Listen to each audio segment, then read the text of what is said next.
Hello all, my name is Carolyn and I am making this video to talk about my dad's unfortunate diagnosis with ALS or Lou Gehrigs Disease. Please be patient with me because this is the first time I've ever made a video, but it is June 5th right now and we just laid my dad to rest on the 1st, and I didn't want him to just fade away into history as another ALS patient who passed, so I just want to kind of share what he went through and what we all went through as a family. It's a terrible disease, and anybody who knows anything about it or knows anybody who's ever had it can probably testify. So I guess I'll just begin by saying my dad, his name was John William Cummings Jr. This is him. He was 62 when he first started getting symptoms of Lou Gehrig's disease, which it all began last summer, probably in April or May. I was living home at the time, going to George Perimeter College, and so I was pretty fortunate to be here to be able to help out and spend time with him as he progressed through the disease. I learned with him, as did my family. We all came together to help, but it was pretty devastating because, well, I mean, the disease itself, a diagnosis is pretty devastating to anybody, but for my dad, he was a very strong man, very stubborn, didn't want help from anybody. He could pretty much do anything, didn't, never wanted assistance, so it really sucked for him. But it all began, like I said, last summer. He had been working in the basement of the house, and the basement of this house is notorious for being kind of moldy. Like, it has a really moldy smell.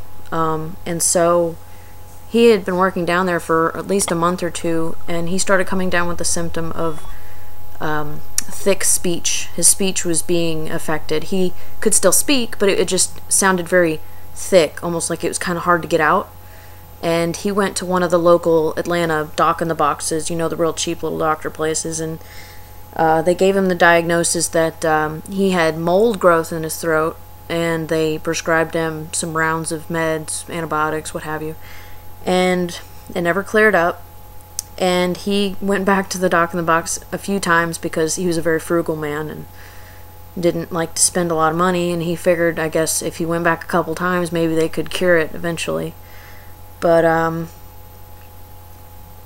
his first symptom, the speech, it just kind of remained the same for a couple of months through the summer. He didn't have any problems moving or anything for quite a while, and it was pretty frustrating for my dad that they couldn't find the problem, but it really wasn't that big of a nuisance. Well, I'm sure it was for him, but for me, I didn't think it was anything serious. I really just kind of went along with what they were saying, that it was just mold in his throat, which is gross to think about. But as the year wore on, getting close to the winter, his symptoms started getting worse. His speech was getting more and more difficult to get out. He was having trouble swallowing, and his abilities to move, walk around, were getting difficult. He was still able to walk around, but it was slower, a little more deliberate, and he was at that time, probably at like October, November, he was just beginning to lose the fine motor function of his fingers. And so around the time of my finals at George Perimeter in December is when rumors started flying that he might have ALS, and this was after he had started going to some real doctors here in Atlanta, and they had done all sorts of tests, such as they did a nerve conduction test, and they did MRIs, MRA, all sorts of blood tests, and nothing was ever conclusive. And in December, Dad was just full on tired of getting carted around to different doctors and getting, well, we don't know what's wrong with you. So he just said, I'm going to take a month off, and when the new year starts, I'm going to start going back to the doctor, and hopefully we can nip it in the bud. And in that 1 month time that he did not go to the doctor, his symptoms just got bad. Like, it's just like everything hit the fan. He was almost immobile. He was barely able to walk around. I mean, he could move, he could walk a little bit, but it was difficult. And you know, Dad and his partner Paulette didn't really want to tell me what was going on, or give me the real deal, because I think we were all hoping that it was something that was curable, because from what I read or what I understand, there are a very few things that mimic the symptoms of ALS but are treatable. So I think we were all kind of holding out hope that it was one of those things, so they didn't really want to give me the real diagnosis. But it was a few days before my birthday in February. You know, he had gone to the doctor's office, and we knew that was the day that we would find out if he would be okay or not. And he came home, he and Paulette came home, and I walked outside to talk to him, and he shook his head, and he said, "It's ALS, and they've given me 2 to 5 years to live." And it really wasn't sinking in at that time, because he was still able to talk, and we were still able to visit, and he didn't really need a whole lot of help. He was a very stubborn man. He didn't want help. Even as much help as he needed, he refused it for quite a while. So that was a really hard thing to accept, but he was able to cope at that time by saying, well, you know, I'm almost 63, and 2 to 5 years is a long time to live for someone my age, because he was retired then. He had retired at the age of 60, so he was able to cope a little bit. And I think the rest of the family, we were a little shocked, but we didn't know what was in store for us. We had been told by some of the ALS nurses and some of the doctors, like Dr. Glass here in Atlanta, Dr. Fullerton, Holly from the ALS clinic up at Emory University Hospital, and even though we were told and we were warned, we kind of stored that information in the back of our heads. And from February on until just a few short weeks ago, his symptoms just progressed really rapidly. He not only suffered from the Lou Gehrigs disease, but he also suffered from, it was the bulbar ALS that he had. It all started with his face. He also suffered from pseudobulbar effect. I think that's how it's said. And it was marked by just really outrageous emotional responses to anything, really. Uncontrollable laughter, uncontrollable crying, to sometimes inappropriate material, commercial. He could start laughing at somebody had died, and he could start laughing. It was really inappropriate, and it was uncontrollable, and it was really tough for us to deal with at first, because we didn't know what it was. And that, coupled with the ALS, kind of really sucked. We really didn't know how to comfort him, or you know, tell him it was going to be okay, because honestly, it wasn't going to be okay. He was, you know, he was dying, and we all knew it. And how can you tell somebody that it's going to be okay when they know they're dying? I don't know.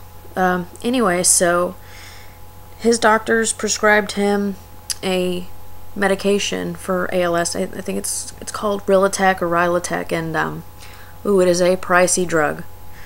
And the purpose of it was to extend the quality of life for an ALS patient for 6 months, I believe. Don't quote me, but I think that's what it was. And he was on it until his very last days, and we really did not see any.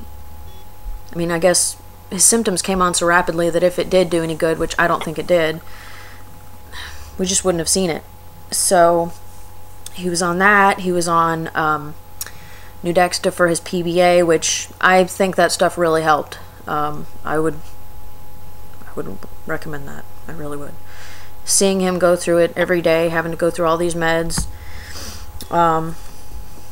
Anyway, so like I was saying, his symptoms really progressed, and he got to where he couldn't eat his favorite foods. And as he progressively got worse, myself and Paulette and my brother and sister-in-law, we all came together, and we adapted with him, and we learned how to help him as he got worse. And we also had the help from local ALS groups, the people that I mentioned earlier, the doctors and the nurses and family members, and we eventually ended up having CNAs come in, and we had a lot of help, but it was still very difficult. But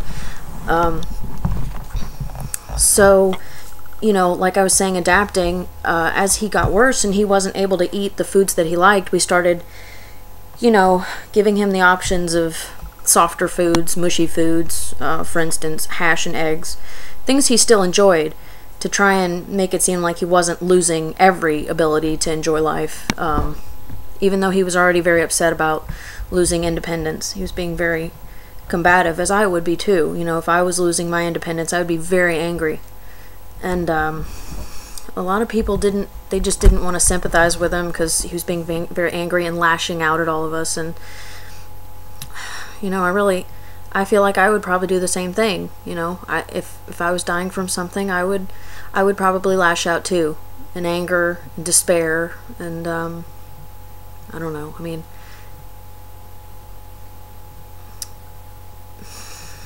I would feel the same way, and I would act the same way. I know I would.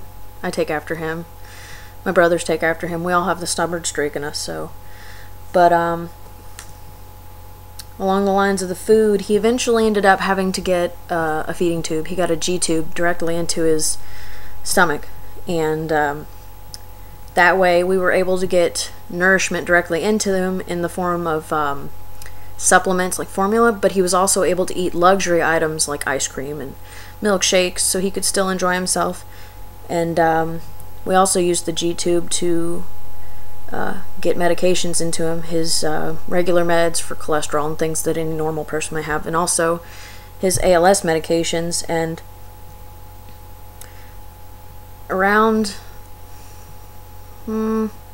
like probably March, maybe March or April, he started having the real problems with breathing, not being able to catch his breath very well. And it was difficult to see that because my brothers and I, we all suffer from asthma, so we all know what it's like to not be able to get your breath and to panic. And I really did feel bad because an asthma sprayer can fix what I'm feeling, but it wouldn't have helped my dad. And there wasn't anything that could help him, really. We ended up getting a BiPAP machine, a breathing machine for him, through the wonderful people that we worked with. And towards the end, we ended up getting an oxygen bar, but the breathing machine helped him out a lot. The times that we could convince him to wear it, it helped him. It didn't necessarily force air into his lungs, but it helped him breathe and helped him get deeper breaths for as long as his body could. And from what I understand with ALS, it pretty much just attacks the motor neurons in the body, again in the brain and spinal cord. And the breathing, his diaphragm, his muscles weren't able to kind of, take in and push out those breaths of air, and it got weaker and weaker. So, that BiPAP machine really helped him when he would stop being stubborn and wear it. Which every time he would put it on, we'd sing praises and we'd just sit and visit with him and everything. But I think that was probably the worst part of this disease for him, because he was suffering and he was scared. And like I said, having asthma, I know what it's like, and seeing him just terrified, not being able to catch his breath, was horrible. It was really bad. It was really hard to hold back emotions in front of him, because if I started crying, his PBA would act up and he would just blow up crying. And even crying for him was very difficult because of him not being able to use that diaphragm like a normal person. It was difficult for him to suck in air to keep crying, so it came out as a very unusual sounding wail, like a it was hard to hear. And about that time is also when we had to start helping him use a bedside commode, and that was a big fight, because as it would be with me and I think any other adult, It's a matter of pride, a matter of independence and shame, and who really wants to be helped onto the commode if they think they can still help themselves. But he eventually did recognize that he needed our help to be able to stay comfortable for as long as possible, and he started letting us help him. He allowed CNAs to start coming in. We had all sorts of great equipment, but we never got to use it because he didn't trust us with it. For instance, a Hoyer lift. We had a Hoyer lift and a Y-sling, and my sister-in-law and I demonstrated with it one night, and he got a good laugh out of it at us, at my expense, because I was the one swinging in it. But he never really trusted us enough to use it. And the funny thing is, I had a CNA license and a PCT license, and I had experience with a Hoyer lift at Emory downtown, but he still didn't trust me, so that's my dad. Sometimes I forget where I am in the story, so you have to forgive me, but, oh, the commode. That was difficult for him. It was difficult for us because we felt bad for him, and he was combative.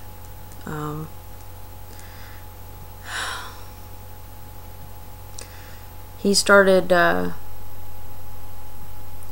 retaining water, and about a week before the end, he was unable to go to the bathroom almost completely. So, and he was just having such a difficult time breathing that at that time he finally allowed us to have hospice come in, because when the diagnosis first started, he was very clear and adamant that he didn't want life-sustaining measures taken, such as a trach and, you know, things like that, I guess.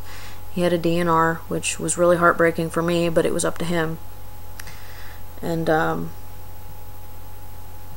he had always said that he didn't want hospice because I had some unfortunate experiences with hospice working in Alabama, and Paulette had seen some and heard some things about hospice, but we really didn't know how good of some people they were until we started working with them.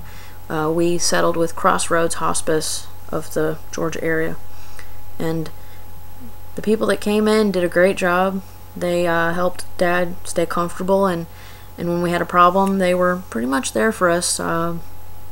It was pretty annoying that every time a nurse would come in, they would each have different opinions on what kind of pain meds and what kind of things to do, what kind of measures we could take to keep him comfortable, and I'm sure that's from their own personal experience and what they know works, but I almost kind of wish they had had a solid plan, you know, that they could all follow, or like one head honcho that they could talk to, instead of just each one having their own opinions and each one saying, oh, discontinue this, we'll start this, and then another nurse come in and say the same thing. Oh, well, you shouldn't be doing what that nurse said, you do this.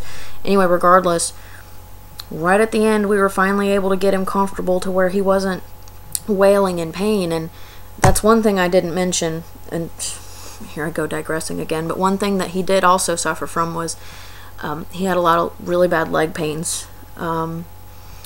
He was notorious for suffering from gout in the past, and it flared up really bad in April, I guess, and we got that taken care of, but he started having really bad leg pains to where he couldn't keep them straight.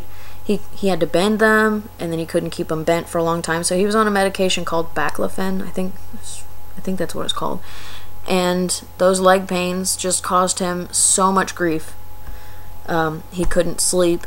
We went out of our way to massage his legs and exercise him to keep those muscles moving, because they were deteriorating over time. You know, he was losing a lot of weight. His muscles were shrinking. It was really hard to see, but, you know, obviously we weren't going to bring it up to him. I'm sure he knew.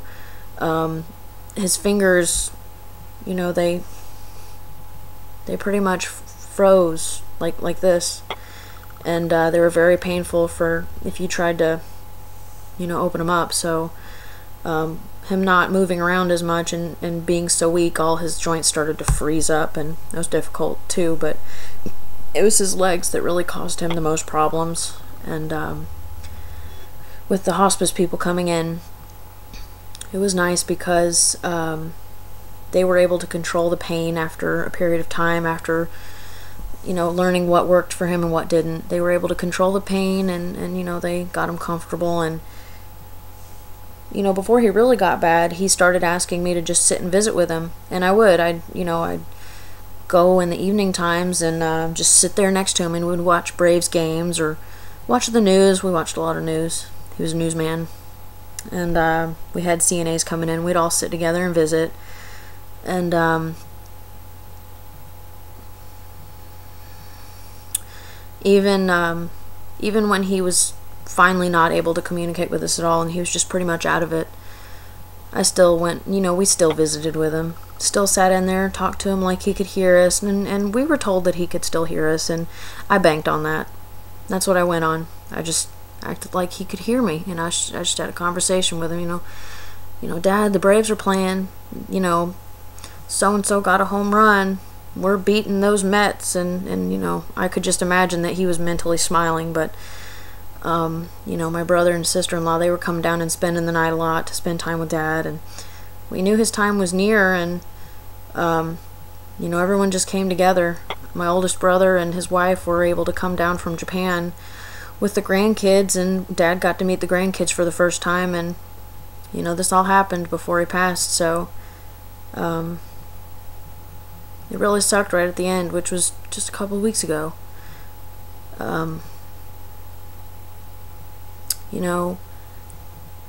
He died on the 25th, 2 days before his birthday. And the night of the 24th, my brother and sister-in-law and me and Paulette and some CNAs were all by his side, and we thought he was going to pass that evening, and because his breathing was very shallow, and the hospice nurses were there doing vitals, and he was pretty much in a comatose-like state, I guess that's the term. And we just talked to him, told him we loved him. I thanked him for everything he had done for me, for always supporting me even though I was the screw-up kid, and my brothers said they loved him and everything, and we just spent time with him, and he lasted through the night. He lived. He was waiting for something, and he got better. The morning he got better, and he didn't wake up though, but he was having really labored breathing, and his vitals, his blood pressure was pretty low, and we knew the time was near, but later that day he started getting bad again, and my brother came and got me, and we just went and sat with him. David made a few phone calls, and my dad was, I don't know if he could hear us at that time, and I firmly believe that he couldn't. Just knowing how bad his vitals were and how far apart each breath was, I just can't imagine that he was conscious to hear us, but I hope he could, because we were able to get his brother on the phone, and his brother was able to say a few things to him, and we were able to get his childhood best friend on the phone, and he was able to say a few things to him, and almost immediately after he got off the phone with his childhood friend, he passed. It was just that quick. I mean, we were all sitting next to him. I was sitting next to the bed. I was holding his hand, and the breaths were so far apart that I actually, took my hand and put it up against his neck to feel his heartbeat. And each beat was getting farther and farther apart, and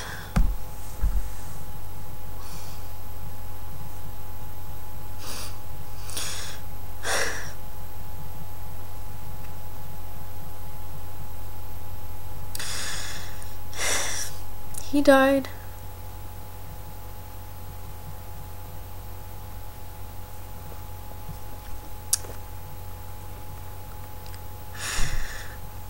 We were all with him when he died.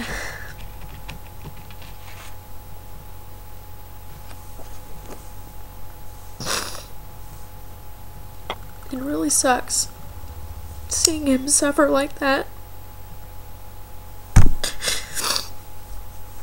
And I'm sure I managed to leave out a lot of details that I probably should have kept in this video, but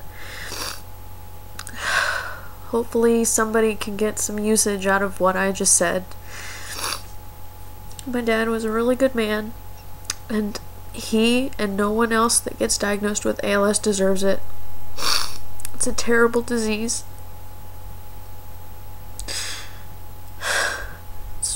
It really sucks, because he didn't deserve that.